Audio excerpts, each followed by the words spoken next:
9월 30일 새벽기도회 시작하도록 하겠습니다. 강단 말씀 정리합니다. 복음망대 17번째 성령 충만에 대해서 사도행전 1장 4절에서 8절까지 통일 말씀 받았습니다.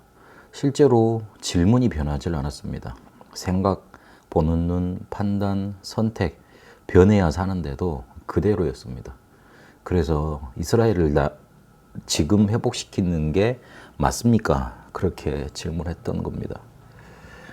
유대인들이면서 기독교인들이었던 이 사람들, 실제로 원죄가 이해되지를 않았습니다. 그러니 구원에 대해서도 무지했고 그리스도가 필요하지 않았고 응답에 대해서도 왜곡되게 붙잡고 있었습니다.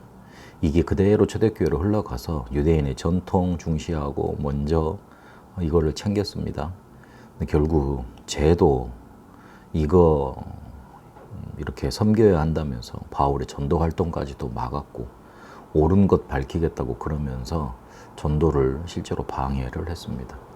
이게 로마 교회로 흘러가서 부흥이 되니까 전도 안 해도 되는 그런 상태 속에 들어가게 됐고, 그리고 국교화되면서 횡포는 더 심해졌습니다. 오히려 복음 회복하려고 하는 개혁자들을 핍박하는 그런 결과를 가져오게 되었습니다.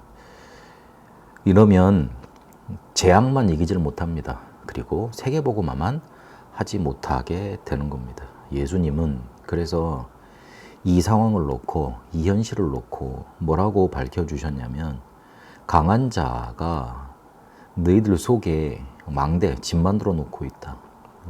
바울은 고린도서 10장에 보니까 사단이 요새 만들었다. 또 그리스도께서는 요한복음 16장에 보니까 사단이 왕국 만들어 놨다. 그렇게 말하고 있습니다. 이렇게 붙잡혀 있기 때문에 하나님의 능력, 권능이 아니고는 절대 변화될 길이 없습니다. 이걸 깨트려 버리고 새로운 망대, 새로운 요새, 왕국을 만들어야 되는데 이게 깨어지지 않는 이상 안 되는 겁니다. 그 깨어지는 거는 하나님의 능력, 성령 충만 받을 때 임하는 권능으로만 되게 되어 있습니다. 오직 성령이 임하게 될 것, 그래서 약속하신 겁니다.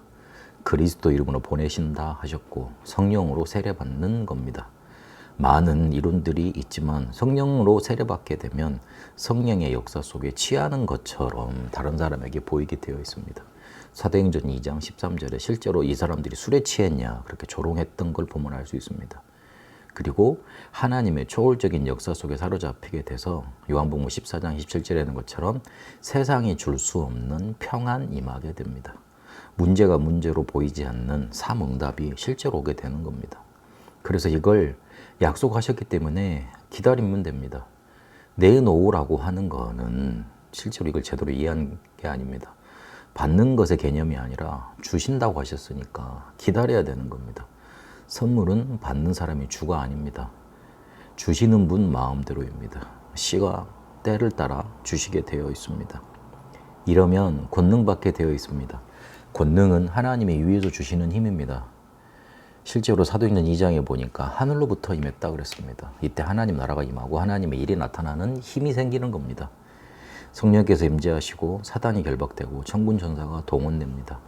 권능을 주시는 목적은 부활 메시지가 아무리 찾아봐도 우리 힘으로는 절대 불가능입니다. 그래서 이것이 성취되는 응답을 주시려 함입니다. 땅끝까지 이룰 수 있는 증거를 얻는 힘, 그리고 모든 민족에게 갈 수 있는 능력, 만민을 치유하는 권세와 권능, 그걸 주시려 함입니다. 이러면 땅끝까지 이르러 증인됩니다. 구약 성경에 땅끝은 모든 나라를 말했습니다. 그래서 사도 바울이 그걸 알고 로마로 가려고 했던 겁니다. 지금 우리가 가야 될 땅끝 찾아야 됩니다. 나의 땅끝, 나에게 주신 미션이고 나에게 주신 십자가, 그걸로 찾을 수 있습니다. 그렇게 내가 증인되는 게 아니라 나를 증인 만드십니다. 성령 충만 주시겠다고 약속하셨으니까 그러면 되는 거니까 누리고 기다리고 도전하면 됩니다. 누릴 게 있습니다. 7망대 여정 이정표입니다. 그거 계속 붙잡고 기도하면 됩니다. 그게 누림입니다. 그리스도께서 감람원의 제자들을 부르셔서 40일 동안 말씀하시고 강조하신 겁니다. 이러면 보좌의 능력이 임하면 됩니다. 임하게 돼 있습니다. 그때까지 기다리면 됩니다. 생각 바꾸려 쓰지 말고 치유받으려고 헤매지 말고 응답받으려고 고생하지 않아도 됩니다. 위에서 임하는 보좌의 능력, 이거 아니면 절대 변하지 않기 때문에 그거 임할 때까지 기다려야 됩니다. 그리고 그 임 가지고 300% 준비하는 것에 도전해야 됩니다. 왜냐하면 우리는 세계복음화의 사람으로 부름받았기 때문에 그렇습니다. 될 수 있는 조건이 갖춰지도록 내용과 현장 제도를 보고 그리고 시스템을 갖춰야 됩니다. 변하지 않으면 안 됩니다. 변해야 됩니다. 근데 그게 하나님의 능력, 권능이 임할 때 됩니다. 그거 임할 수 있도록 성령 충만 주시겠다고 약속하셨습니다. 그래서 그때까지 누리고 기다리고 도전하는 겁니다. 이 응답이 우리 성도님들과 우리 렘넌트들에게 임하는 축복 있게 되시길 바랍니다. 살아계신 하나님 감사합니다. 실제로 우리 속에 세워져 있는 사단의 망대 요새 왕국 무너지고 하나님의 나라 그 일이 나타날 수 있도록 성령 충만 받게 하옵소서. 우리에게 임한 그 권능으로 실제로 변화될 수 있음을 알고 누리고 기다리고 도전하게 하옵소서. 살아계신 우리 주 예수 그리스도 이름으로 기도합니다. 아멘. 개인 기도로 인도받도록 하겠습니다.